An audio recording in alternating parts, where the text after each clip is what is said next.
Hello, and welcome to this latest edition of Talk About London, a podcast about how to make the capital city a better place. I'm Leanne Tritton, Chair of the London Society, one of the UK's oldest charitable civic societies. And I'm Dave Hill, publisher and editor of the journalism website onlondon.co.uk. So what is the Old Oak and Park Royal Mayoral Development Corporation, and where are Old Oak Common and Park Royal, and what goes on in those places? Now, many Londoners will have no answers to those questions, yet the story unfolding in those 1,600 acres of northwest London, getting on for 3 times the size of Queen Elizabeth Olympic Park, is vital to London's future. Our guest for this edition of Talk About London is the chair of the Mayoral Development Corporation, Karen Buck. The OPDC, as it is known for short, was set up in 2015 by Boris Johnson when he was Mayor of London and is now accountable to the current Mayor, Sir Sadiq Khan. Its task is to bring about an exhaustive regeneration of the whole space, whose uses currently include everything from food production to second-hand car dealing to an evolving major railway interchange. It also encompasses some protected lands at Wormwood Scrubs. Part of the overall plan is to eventually have around 25,000 homes built in the area. Karen, welcome. There are many dimensions to this enormous project, which you became chair of in January. Can you give our audience a nice, neat introduction to the current state of play with Old Oak and what might happen next? Yeah, so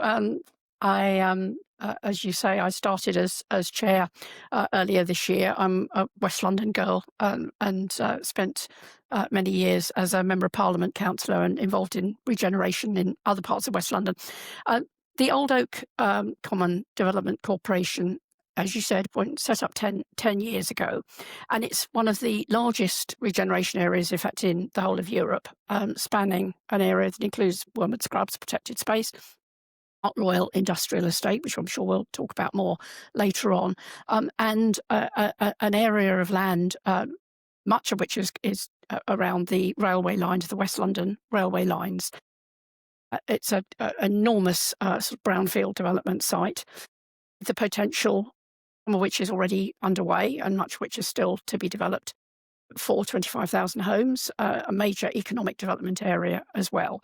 And it's based on the junction of 3 boroughs. So part of it is in Brent, particularly around Park Royal. Part of it is in Hammersmith, and the larger part of it is in the London Borough of Ealing. So I hope that gives people a bit of a geographical sense of where it is.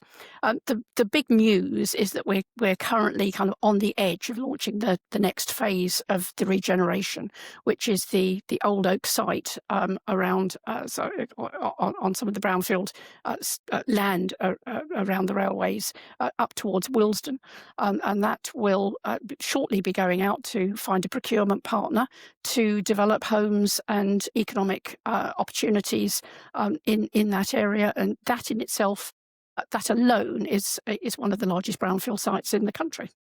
It is prodigiously big, and one of the weird things about it is that it is this enormous project, and yet, as we were saying in our intro, not a lot of people really know much about it. Another way that it has been described, going back a bit, was, this is going to be the next Canary Wharf. It was seen as something on that sort of scale. Can you give us some idea of what had been done by the time you took up your position as chair? Because as we've already said, it had been going on in kind of fits and starts. It had had a few sort of hiccups along the way. It had been going on since theoretically sort of 2015. So what did you kind of inherit, if I can put it that way?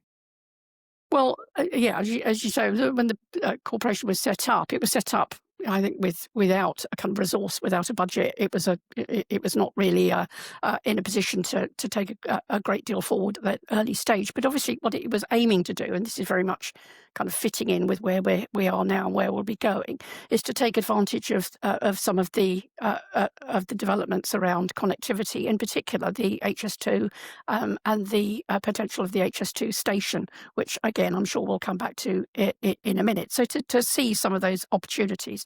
Now there has been quite a lot of development has been undertaken in the areas. Anybody who knows the local community will have seen. Particularly, I'm sitting here in North Acton, which I think is, pretty much transformed from where it was 10 years ago as a site.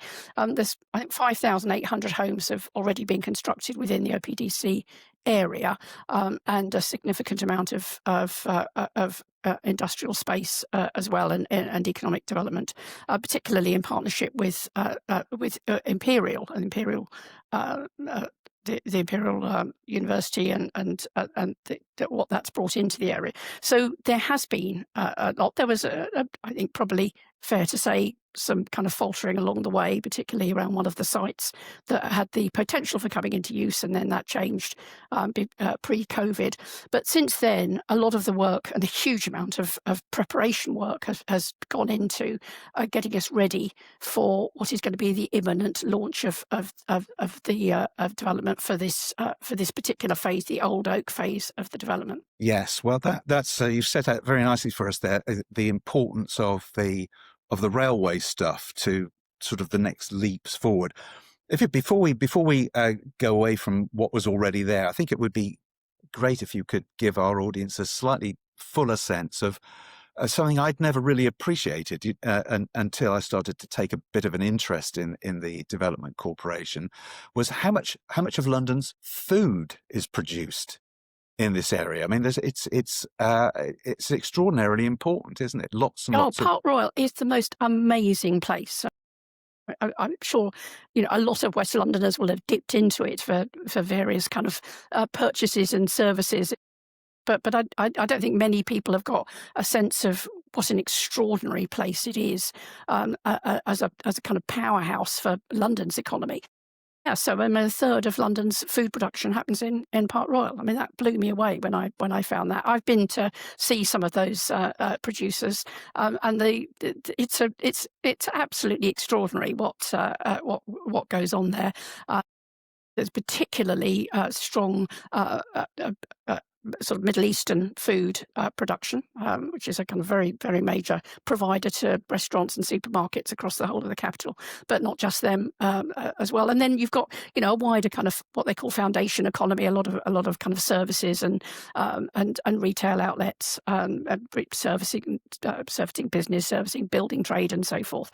And then quite a lot of, input into the kind of the new economy. There's a strong creative sector in there, film and TV production in there, some of which is kind of fairly new, and then of course, which perhaps you'll come back to, this whole kind of new economy, the life sciences, the tech in the West Tech corridor. Yeah. But overall, Park Royal is completely extraordinary. I think there's 40,000 people working there. So it is enormous. So you've got, just to finish off on this point, so this.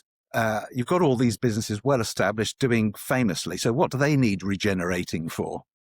What's in it for them? How will it change for them for the better?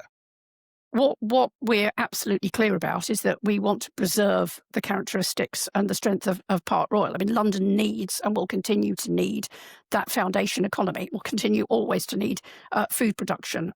People will need those services. We want to be able to support investment in them, because obviously many of those businesses themselves are continuing to kind of look to upgrade and redevelopment and increase their productivity. So we want to kind of make sure that that's an opportunity and a space for them to be able to do that. But also, a local economic area will inevitably kind of change as time goes by, and new sectors of the economy are moving into that area. So we want to support it, but we also want to create them give them the potential to take advantage of investment opportunities and be able to kind of improve and upgrade themselves for their own sake, as well as bring in the new sectors. Right. So to sort of change and grow, as it were. So To that's, change and grow. yeah, fantastic. And then looking to the railway side of it. Now, I think I described it perhaps diplomatically as an evolving railway interchange. And you spoke at the beginning about the importance of that to, as so often is the case with transport infrastructure, sort of lays the path for housing and other development. So where exactly are we on that? And you also talked about a procurement partner. So you're looking for developers to come in and help and work with you. Is that right? Yeah, So can you just fill out that part of that side of what you do a little bit more? Yeah. Two kind of big and related but slightly separate questions. So let's try and kind of answer them. So HS2, as you will be very aware, is in the process of the reset, and I don't think anybody's anything other than disappointed about the length of time it's taken to get to where we are. But there is the commitment. The station is under construction. It will happen. We will wait and see where what the reset determines for the timetable. But I'm pleased to say we have a kind of very a positive relationship with HS2. Obviously, seeking to hold them accountable and on behalf of local residents, but a constructive relationship with them, and there are implications for that for what we want to do in the meantime while we wait for the station and the line to come on board. But the next phase of the development is not dependent on having HS2 operational.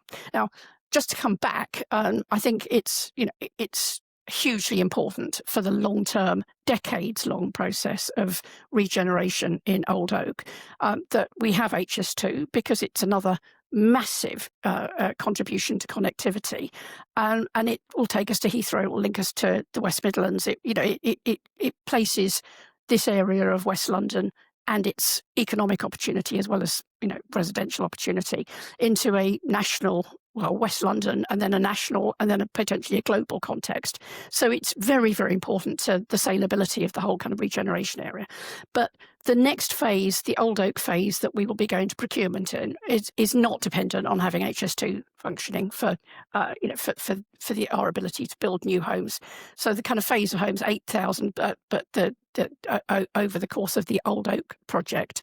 But the next phase that will be kind of coming onto site, hopefully by the end of this decade, we have good connectivity. We have the West, we have Willesden, we have the central line, we have a strong connectivity pattern already. HS2 will add to that over the longer term. Okay, so a lot of the ingredients are in place for this sort of complicated choreography. I'm going to ask you one more thing before handing over to Leanne. Without wishing to tempt you to say anything you shouldn't, or anything before time, how are things going with the government on this? Because they're very important. Their support is very important for this. Well, I mean, that's and good. So what we need, and that critical kind of process of negotiation going on is the agreement, the understanding with DfT in particular. There's the Network Rail lands with HS2 to phase the release of the land that we're assembling. Not all of it is transport land, but much of it is. So that comes on stream for us to put into the development program as it's as it is not needed. Some of which is current, and some of which will be phased over the course of the completion of the works. But that's I think a positive relationship with DfT. It's a process of negotiation, isn't it? I mean, these things always take they always take time. They're always gritty, of course they are, but it's a constructive one. Right, so many ingredients and many moving parts. So Leanne, I should hand over to you. Thank you, Dave. Karen, I'm interested in what a procurement partner is, because first of all, I have visited Old Oak, and what I find so fascinating, being someone who spent most of my life in London, in East London, Old Oak was just a name in the news, really, whenever there was an HS2 sort of announcement or problem. And when you visit the site, this is a massive jigsaw that you and all of your colleagues have to put together. So, as I understand it, you own the land. Now, when you talk about a procurement partner, what does that mean? Are you going out shopping for people who will come in and build all the homes? And is it just one partner, or how does that work? What does that mean in practice? Yeah, so what it means is that the land assembly is largely complete, and already I think 90% plus of the land is in public hands. So what will happen over the actual development and building is that we will, yes, work with a private sector partner, and it may be more than one, in a joint vehicle set up with OPDC to actually do to do the building work with us. Yes. How does that work? So So do you we go out? will we're believing in investment into the scheme from the private sector as well. Okay. So you go out to the private sector and say, we're ready to partner up. Who wants to come on board? And do they all put in their bids? Is that how it works? Sure. So earlier this year, the OPDC team have been out doing what we kind of call market testing. So that's the early discussions with potential private providers to say, this is where we're going. This is the kind of timescale that we're going to be operating on. Is there going to be interest? Because we're under no illusions. It's not an easy time in the market. We understand that, but there's been strong interest in the schemes. So we will launch the official start of the procurement process shortly, and in the coming months, and then there will be a process which will probably last up to a year, where we will be in that engagement with the private sector before choosing who the partner's going to be. Okay. And do you do that just in the UK, or do you go globally? How wide do you throw your I think net? it will include. Yeah, I mean there will be international investment in that, potentially in that mix. Yes. Okay, great. And just one other thing on that. There's been a lot of talk about the difficulty in the London market. Now, obviously, this is a decades-long project. So do you see that as a problem now, or are you fairly relaxed in that, swings and roundabouts in the market, and that housing will always be a good bet in London? I think exactly that. I think it's a very long-term program, and I think over the course of the program there will be ebbs and flows in the market, and I think major developers understand that. So yes, we are we've been in a tough situation for a whole host of reasons over the last few years, from COVID to the impact of building safety regulation. There's a whole number of different reasons, but I think yes, over the long term, clearly this is an extraordinary opportunity. You're not going to get many schemes of this kind with this actual and future connectivity on the edge of West London of that scale. It's a comprehensive scheme. The land is already very largely in public assembly. There's a foundation there for something that is going to be really, I think, we believe, and the market testing has indicated to be a very attractive option. That's very, very interesting. Can I pick up on something you were saying a bit earlier, Karen, about the sort of employment landscape or mix there as it is now? You talked about that quite a lot, but also hinted at some of the new kinds of things that might be coming there. And you mentioned Imperial and the sort of newer industries, which London is already, I think, generally speaking, quite good at attracting. And we've got a few people sort of embedded and doing well. And Old Oak is looking to draw in more of that. So Hammersmith and Fulham Council, for example, is very keen on this kind of thing. So can you tell our audience a little bit more about what you're hoping will happen in the years ahead? Yeah, so I think so building on what I was saying a bit earlier, it's a question of a mixed economy that includes and embraces the foundation economy that is so important to London, but takes advantage of these new opportunities. So Hammersmith have done some really extraordinary work with Imperial and other partners. In fact, as a Paddington girl originally, the Trust and St Mary's and the development that they're doing around Paddington and the development of life sciences around there, then kind of moving up West London into Hammersmith and the White City opportunity area, which I went down with Steve and spent a day with Steve Cowan looking around and was blown away by what they've achieved there. Imperial are already expanding and have invested, in fact, invested £150 million, I think, in one of the sites, buying the Victoria Road site, opening that up, and another site in Portal Way and in our local area. So they're seeing it as, you know, as an opportunity to continue up this West London corridor, to create opportunities for the life sciences and clean tech and all of these new opportunities.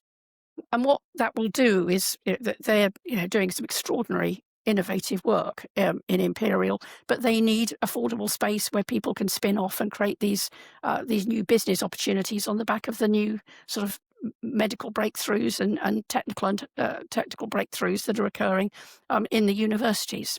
Okay. And in terms of future employment, I can't remember what the figure for the jobs projection is. Quite an impressive one for the development area. So this is a question that people always ask about regeneration projects, you know, be they gigantic like yours or not quite so gigantic, is, you know, what's in it for local people? How does it help them to get better jobs, better pay, better lives? So I'm asking you really to sort of look perhaps a bit speculatively forward, but how do you and all the other interested parties ensure that people who live in this part of northwest London get some real benefit that they can feel from what's going on and what's going to change in the future? Yeah, look, I mean, this is absolutely, it's so important, because, you know, you do not want a regeneration, certainly on a scale like this, where the people who are living in, I mean, there's a residential community in the Old Oak area, some of which are in the new housing, some of which are in homes within the area, the railway cottages and others, but the larger number are people who are in the neighbouring areas, in Acton, in Harlesden, extremely high levels of deprivation in there, higher than average unemployment. And it's absolutely critical to the success of this project that we make sure that those opportunities are opened up to people living in that area. So that early work is already happening. Working with the colleges, working with with Middlesex University, and working with schools to raise awareness of the new work opportunities that are coming downstream, looking at what the skills requirements are likely to be in the future, and making investment into those skills. I think there's been a little bit of a tendency in past regeneration schemes to think, well, there's going to be a lot of construction work, so let's bring people into construction. And certainly construction is going to be big here, and we do want people to take part in construction. But the critical thing about it is to think, what are we going to be needing in 10 years' time? And where are those people now who we are going to be wanting to think about their education opportunities and how they're going to get into this work in 10 years' time? So this early work in schools and the local partnerships is kind of absolutely embedded in our economic vision. So that, you know, that's work that will continue and run through, and will run through with employers. Okay, and that's. I mean, there's a lot of other kind of sort of spin-offs into this. So, you know, we're doing sort of screen skills training, for example, at the moment, because we recognise that as film and TV production cluster is you know, currently a very important area of employment. Talking about the future is really interesting in terms of how you build for the future. So you're often, when Dave and I are talking to people, they're working on projects that perhaps started some time ago, and, you know, there's been a massive shift in sustainability and I guess what we expect from communities now. So with and again, this is part of the procurement, I guess, but with your new partners, will you be looking at making sure that sort of all the homes are sustainable in terms of, you know, state of the art heating, keeping warm, looking after people, green spaces, biodiversity, all of these sorts of things. And will that be a large part of the conversation with the partners that you're bringing on board, making sure that there's quality homes? Yes, again, I mean, lots of different strands in there around the theme of sustainability. And it's going to be, we have a sustainability charter, which I think is excellent, and it will form a key part of all of that discussion. So, on the one hand, you've got things like, what's your green space? We're planning to kind of new parks within the Old Oak development, and canal improvements, and all of the issues around kind of biodiversity will be part of thinking about how that green space is going to be opened up and protected. We've got the scrubs, which of course is very much protected space. That's going to be one thing. Another thing is going to be about sustainability in terms of transport. Now, you don't have connectivity like we will have building what we've already got without making sure that you do your best to make people travel in a sustainable way. So the intention is that this is going to be car free, that the Old Oak development will be car free, and that we will need to think at every stage in the planning process how you make that work effectively, because yes, you're going to be based around the stations from Willesden to HS2, the Elizabeth line connection and so forth, but even within that, families, people with mobility problems, older people, need to be able to kind of maneuver that space and to make use of those connections practically. It's no good just talking about we'll make it car free. We have to make sure that we're investing in the physical infrastructure and the support infrastructure to make that a reality, and a good lived reality for people. So that's going to be kind of very much a part of what we're doing as well. And then one of the other big strands in all of this is we have data centres in Park Royal, and we procured a partner to develop a heat network. I think that's also something they did in Stratford, but to use the heated water from the data centres to provide heat to 9,000 homes, and also to provide heat for Central Middlesex Hospital. So that contract's been let, and that work is now underway to make that a reality as well. So you try and make sure that you're doing what you can to create sustainability, and also just even going into back into the economic development side of things as well. We opened something called the Minerva Centre, which is a kind of circular economy base. It's a way in which you create small businesses that can contribute to a sustainable economy by reuse, recycle, and making sure that the design and production is also making a contribution to a sustainable economy. All right, that's great. Could I? I've got one more. It's terrific, actually, Dave. You should go and have a look at it. It's really good. It's one of those things.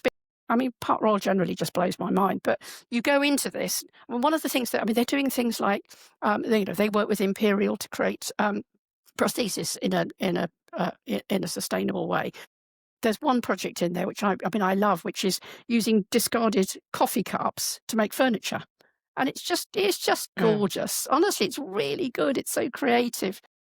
Oh, great. Okay, brilliant. Well, this reminds me, as you speak, of some of the stuff that's also going on, sort of on and around the edges of the Olympic Park, which we mentioned right at the beginning. Yeah, sure. Yeah. And my last question really is, what have you derived from and learned from other large regeneration, redevelopment projects in other parts of London that have happened, in the last recent decades, let's say? What have you picked up from?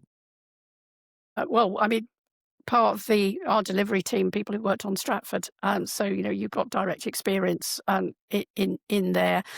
So people who helped get the Olympic Park together, and now with you, absolutely, okay. Absolutely. So they developed a heat network. We've learned from some of the experience of that as to how to make that work. I mean, everyone who went before, you have to learn how they made the connectivity work, how they delivered their homes, how they work with private sector partners, how they worked to attract business. But of course, every scheme's different. is the other thing. So yes, you have to learn from all of that. And I mean, I do have to say, they are a top team here. I am incredibly impressed with the quality of the people who are working on this scheme. So, you know, they are people who bring in. We just appointed a new chief executive who was the lead on the Barking Riverside project. So, you know, he comes in having delivered those new homes and a new station in East London. You know, bringing all of that experience. You know, what went wrong, what went right. So that's, you know, that's kind of that's incredibly exciting as well. So, Karen, before we move on, could you talk a little bit more about housing and actually what type of housing is going to be delivered? So there is obviously there are lots of people talk about flats. Nearly everyone talks about flats now in London. Are there going to be any other typologies? Well, I mean, we have a planning framework, an illustrative master plan, which looks at the kind of range of properties that we want to build, and that we want to build kind of mixed development. But it is going to be high density. There's no getting away from that. And you know, I'm not going to apologise for that. I kind of came into this job, and I think probably was invited to, you know, to take the chair because of my obsession. Dave will verify this with building homes that London needs, and it will be necessary to build at a high density, but to have a mixture of homes. It's essential that we build across the piece and look at different tenures, different models of housing to meet Londoners' needs, and within that to make sure that we are, despite, you know, it being a challenging environment, that we build genuinely affordable homes in that. Now, because we have public land assembled, that we have an ambitious target of 50% homes. We built so far of the homes that have been built, we built 40%. So that's I think a solid record of achievement in some very, very difficult years. We're realistic. It's going to be flexible. It's going to be something that, I've talked already about how we will be looking over the course of a long term, and there will be ebbs and flows in this, but we want to make sure that the affordable housing is provided on site, and we want to make sure that within that there is a high priority given to meeting social housing needs. Brilliant. And I'm going to. But the key thing, I mean, just to add one, I mean, you know, I've mentioned the word several times, but I mean, the key word in all of this is going to be flexibility, because, you know, you're not coming in already having the detailed blueprint for every single piece of construction that's going to happen and when it's going to happen. It will have to be something that unfolds around a set of principles. Yeah, I think that's actually quite reassuring, because the concept that you're going to know today exactly what's going to be needed in 5 years' time, when you finally get to be on site. I think that's held a lot of projects back, because by the time they are delivered, they're almost obsolete. So I think having that flexibility is very reassuring. I've got two more questions, if that's okay. One is an MDC, a mayoral development corporation. What does that actually mean? Does that mean Sadiq or the mayor is your boss and you only have to report to him? How does that all work? Well, it is. I mean, it was established by Mayor, established originally by Boris Johnson, and yes, it is accountable to the Mayor of London. So I am accountable to the Mayor of London, and you know, my appointment was approved by the Mayor of London, and we are, you know, we are in regular contact. We have a liaison structure with them, and I think people go to the London Assembly and are questioned about what we're doing and achieving. So that accountability does run up to the mayor. But the three boroughs are absolutely critical partners in all of this. They sit on the board, and the relationships with them, the relationship with the local authorities is very, very important to making this work. So it's absolutely not and shouldn't be a sort of an imposition on a local area that doesn't involve working constructively and in partnership with the local authorities, and of course outwards to residents and neighbours as well. Thank you. Thank you. And now for the last question. And this refers back actually to the introduction and the comparison to Queen Elizabeth's Olympic Park. And this is just my vibe on Old Oak Common, because I think what you're doing out there is quite amazing and heroic. I mean, it is quite an extraordinary development. I think it's brilliant, and I was very proud when I went to have a look at it the first time with David Luntz. However, I was a resident in East London when the Olympic Park was being developed, and you couldn't move for politicians coming and taking some of the glory, whereas Old Oak seems a bit of this sort of unsung hero. Do you think we're going to move into a different stage where there's a bit more political noise around Old Oak and being a bit more excited? Because I don't think you've been getting the political excitement that perhaps you deserve. I am very confident that the phase that we're in now, which is on the edge of this unlocking stage for the Old Oak site, with all of that potential for homes and jobs, will create exactly that kind of buzz. So, there's been solid work done, a couple of falters, but a lot of preparation gone into this, and now it's moving into a different phase. And it's moving into a different phase with the transport. It's moving into a different stage with the regeneration. So I feel very upbeat and positive about it all. Good. That's what we want to hear, isn't it? Because it makes a difference that there isn't an Olympic Games at the end of the sort of race against time, which is what you had with Stratford. There are advantages to that sort of imposed timescale. I can see all of that. I can well see all of imagine. that. I'm done. So, Karen, thank you very much. And I know with the London Society, we'll be organising some tours around Old Oak in due course. But thank you so much, and thank you for an amazing sort of insight into this sort of unloved and unsung hero, I think, of the regeneration of We love it. London. We just have to get other people to love it too. It'll happen. We'll try and help you. It'll happen. Thank you Great very stuff. much. Thank you. Thank you.